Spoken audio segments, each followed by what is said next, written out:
Good morning, guys and gals. This is your friendly neighborhood doc here. I'm going to do a short little video before I go and get my A1C check this morning. And we're going to talk about the so far absolute universe from DC. You'll have to forgive me, I don't have my copy of Absolute Batman on hand, but we'll discuss the strengths and the weaknesses of all three of these books and, get an idea of whether this absolute universe is just a rehash of the Ultimate Universe from Marvel, or if it might have a few extra tricks up its sleeve. So let's go ahead and get to talking about it. Alright, so this empty space is going to substitute for Absolute Batman #1 by Scott Snyder with Nick Dragotta doing artwork. And I thought it was a strong issue as far as action. Okay? The premise is, take the money away from Batman, take his billionaire playboy status away from him, and what do you get? Well, you also, spoilers, because this came out, about a month ago, you get Martha Wayne is still alive. You get Thomas Wayne is killed in a shooting at the zoo with Joe Chill. So Joe Chill still kills his father. But you get... how do I describe this? If you go into it and you think about it too much, it falls apart. If you go into it looking for a summer popcorn action flick, then you'll be excited. It'll be fun. Unfortunately, I think I went into issue 1 with a too visceral thought process, and it fell apart for me. And I actually did pick up issue 2, which is out now, and felt the same way. It's the Die Hard of comics. It will give you all the popcorn explosions and all of the excitement that you want. But if you look too deeply at the story, I think the story itself just implodes. So it's not a bad series if that's what you want. If you just want Batman with different technology, because supposedly he wasn't going to have the technology because he's not a billionaire. But he is a millionaire who works for the city in various positions. And so via that, being an engineer, a city engineer, he's still making millions of dollars. So he still has a good bit of money, but he's not the bottomless pit of cash that Bruce Wayne in the DCU is. So it's a different take, but it's not really that much of a different take. We've race-swapped Barbara Gordon. We have Commissioner Gordon being Mayor Gordon. And I just, like I said, I guess if you go into it and you're looking for the excitement and the adventure, then it pops. And it pops in all the right ways. It's a 10 out of a 10. But if you go in and you were hoping for something a little more nuanced and something truly, truly different, I personally would have gone with something where Bruce Wayne has a vampirism aspect or has a bat aspect to him, and he actually turns into a bat at night. That's different. That's still Bruce Wayne. That's still that he has his life and his lifestyle. But what if he lives in a gutter and he turns into a bat at night? And what if he has trouble distinguishing between who is truly the bad guy and who's the good guy? What if his mother and father are looking for him and trying to find him because he's been living on the streets for the past 15 years and they're both alive and they're both millionaires or billionaires, but he doesn't even know that they exist because he has mental issues that cause him to forget who he truly is, and that's why he's living in the gutter to begin with.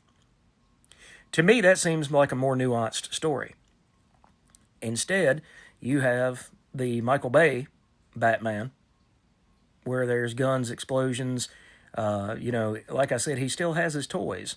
So to me, I don't really see what the difference is between the 616, the DCU Batman, and this Batman here. So for me, Absolute Batman is fun if you go in and kind of shut your mind off. But other than that, the story didn't work for me. And I usually like Scott Snyder's stuff. Like I've said in a previous video, I'm actually a member of his Best Jacket Substack class. And I joined that because I believe in him and I believe in what Scott writes. But this one, I feel like it's a hard pass for me. All right, so next up, we have Absolute Wonder Woman by Kelly Thompson, with art by Hayden Sherman and colors by Jordi Belair. And this one, let me show you some of the artwork here. Get in there. I did not come prepared today. So the artwork in here is exciting and it's energetic, and you get a mystery of where did this city come from? Why is this city hovering over Gateway City? But the main difference is you get a Wonder Woman who is pretty much a princess of hell. She's a witch rather than an Amazonian, because we don't, we don't talk about Bruno, and apparently here in this comic we don't talk about Amazons. So this character here actually says, he says, from here on out, the word Amazon is banned, so I decree it. So to me, it looks like heaven is scared of Diana, of Themyscira, because more often than not, you'll get a situation where a character doesn't know the strengths and the weaknesses of who they're facing, and that scares them more than if they did. On the other hand, sometimes you have a very good understanding of how strong these characters are, and if she remembers who her heritage comes from, then it could bring about utter chaos. It could bring about the destruction of something that people have spent decades, millennia building, and bring it down like a house of cards.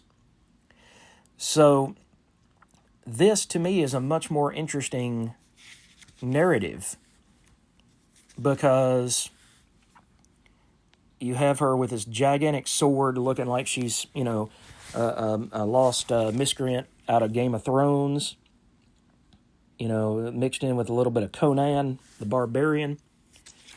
But she faces off against these demons and faces off against these almost otherworldly creatures, rather than facing off against other goddesses or facing off against time travelers like Vandal Savage. You have her facing off against these creatures that if a normal, quote-unquote, normal human being were to go up against, they would fall immediately, and there would be nothing left. But here, she finally says the word herself, and it's almost like she taps into something. She taps into something within herself so that she can become who she's truly meant to be. I am Diana of Themyscira, last of the Amazons, daughter of Circe, princess of hell, witch of the Wild Isle. This is a much stronger book, in my opinion.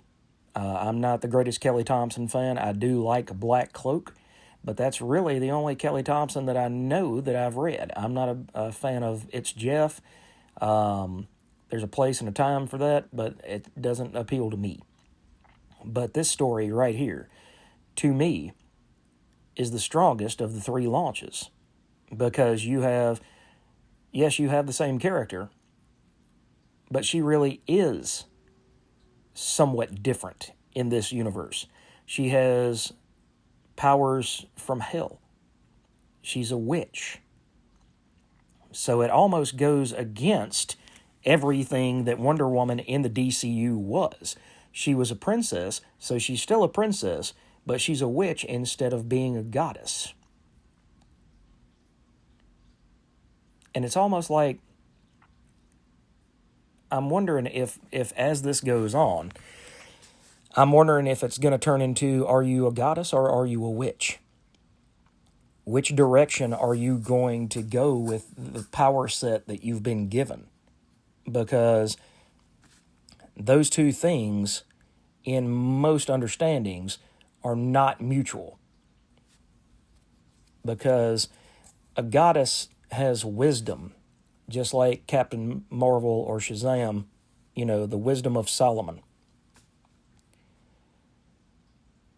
On the other hand, a witch uses their power for what they consider to be morally right and morally wrong. And a god or a goddess kind of takes that to another level and deems what is right or what is wrong. So I was really excited by this one, and I'm definitely, I think this is going to be the one book out of the three that I personally continue to pick up. I'm going to give it a second issue and see whether it continues on this path of being really different but really awesome at the same time. So I would definitely recommend Absolute Wonder Woman, whereas I could not recommend Absolute Batman. All right. And the last book we're going to talk about with this amazing Jim Lee cover is going to be Absolute Superman, issue 1. And again, you've got the Rafa Sandoval art. You've got a story about Krypton. And I overheard one of the other YouTubers talking about it the other day, and they said that you just can't make Krypton interesting. And I got to thinking about how, what is the Silver Surfer if he's not cruising the cosmos? If you send him home with Shalabal, he'll always want to return to the stars. Just like Krypton has to do away with Superman. Kal has got to get away from Krypton. Whether it be being shot off in a rocket as a baby, being teleported away, his world exploding and somehow he's the only one that's left and he floats the cosmos until he finds his way home, to his new home. But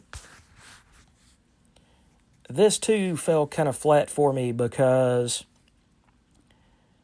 I remember back in the Dan Jurgens and John Romita Jr. run of Thor that they did a story with the Dark Gods. It ran from issue 10, 11, and 12 of the first year of that series. And in that, Thor loses his hammer because a god named Pericus cuts it in half. He slices Mjolnir in half. And he has to go and mingle with the rot and the lowest forms of life in Asgard. But he doesn't go on about it for an entire premise. He understands that there are those above and those below. And everybody has a role to play in their particular section of life. Here, this entire premise is that the Superman symbol, the S symbol, means that somebody was a slave on Krypton. They were the lowest form. They were not part of the science society. They were not one of the upper class humans, or as I said, Kryptonians, I guess you would say. And so it just turns into a story about a Superman who's going to right wrongs on this earth because he couldn't right the wrongs on Krypton. Now, I might be reading that wrong, but that's what I'm picking up from what this is putting down, is that he's wanting to right the wrongs that he could not right on his own home planet. And so he's wanting to fix that here. Sounds a little bit like Hal Jordan in turning into Parallax. I have the might, so I must make it right. And that's not, again, that's not what Superman is about. So if you wanted to create a different Superman than what we've seen before, congratulations, you've done that. But by the same token, I wouldn't say that this is a really heart-wrenching, deep story about Superman. I would say that it is, I would say if you want to take Superman and take him out of his mold, then take that character and show him from when he was a boy. But send him not to Russia, but send him somewhere else very poor. Send him to a third world country of some kind. And then let him have a father who does not teach him morality. Let him have a father and a mother who don't really see his potential. Jonathan and Martha Kent always saw the potential in Superman. They always knew that there would be a dichotomy between Clark and Superman. But they knew that if they taught Clark right from wrong, that he would 9 times out of 10 choose the right path for himself and for the world. Take those parents and twist them and make them evil. Or at least morally gray. And then put him up against something where he loses Lana Lang or Lois Lane. And he has the ability and the option to cut loose with all of that power. Or he has the ability to hold himself back. And make it a morality play about how do I become a better man behind the Superman than my parents ever taught me that there was. Take that and run with that. And that creates a really, really strong narrative that you can build upon instead of saying, I was a slave in my former world. And here I've come to free everyone from slavery. Because the DCU Superman has realized long ago that if you bring a dictator down, someone else will take his place or her place. Because if people have been enslaved for so long, then he has to help change their mindset as well. Because if they're used to just answering to somebody rather than having their own mindset, instead of having their own thought process, then once you take that dictator down, then somebody else is going to rise up and keep telling them what to think. But make it a story about man rather than super. Make it a story about how he learns this morality for himself. And let him make mistakes. Let him make those mistakes and say, you know what? I don't think you deserve to live. And he goes and he does away with the villain. And he kills them. But at the same time,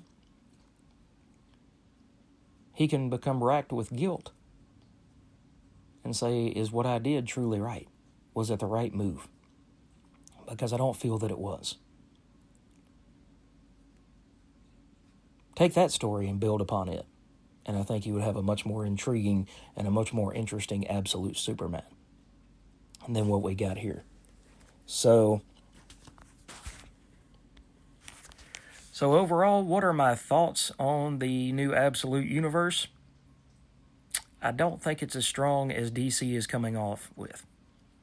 I don't think that the stories are going to really pull that many people in, which is what they're hoping for. And I don't think that the takes on these characters are that much different than what they think they are. They're still building upon the core characters' traits that these characters have had for years and decades. Almost 100 years now. But they didn't really twist the knob nearly as far over as what could have been done. And not in a sensationalist way. The Absolute Batman is the sensationalist of all three of the books. No doubt. Hands down. But they didn't really turn the toy box upside down and flip it around and go from there and say, let's do something truly, truly different with these characters. I'm not saying you need to have Superman ripping people limb from limb every single issue and then going home and crying about it. I'm not saying that you need to have a Wonder Woman that lives on the moon and completely removes herself away from everybody and everything. And I'm not saying that you need to have a Bruce Wayne as a child growing in to be a Batman. But you have to have something that brings the people in, that really just ignites that excitement.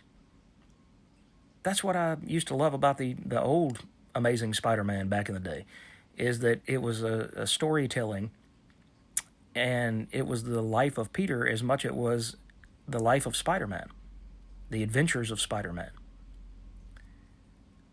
But as you go along, you guys read these books. Let me know in the comments, are you loving Absolute Batman, Absolute Superman, Absolute Wonder Woman? I want to know your thoughts. I think I've said enough, but let me know what you're thinking. Are you loving these books? Are you hating them? Are you even picking them up? Are they even a blip on your radar? All right, guys, thanks for watching. I appreciate it, each and every one of you. We are still climbing towards 150 subscribers, so let's keep climbing. You guys go pick up your books tomorrow, and we will come back here and talk about them then. Have a great day, guys. Be safe out there, and Doc out.